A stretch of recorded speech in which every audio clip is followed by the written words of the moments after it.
So guys, papasok ako ngayon ng bukid namin. Ito guys, yung papasok ng bukid namin. Yun si Papa.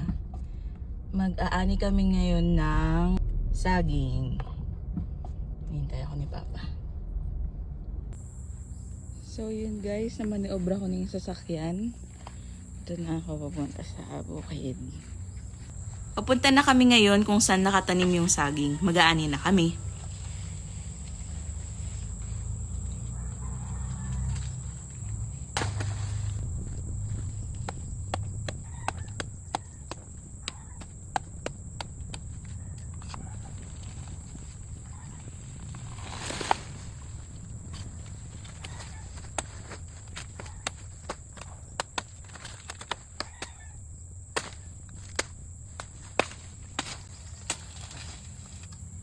Ibig sabihin, papatay na yung punong yan. Ang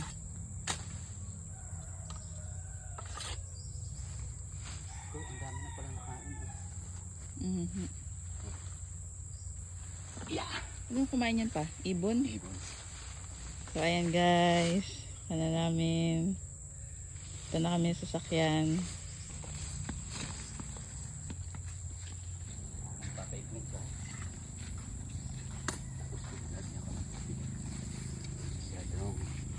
Ang tawag nga pala dito sa naani naming saging ay bungulan. Pero lagyan ko ito ng plastic namin. Suy ko na yung mga basura.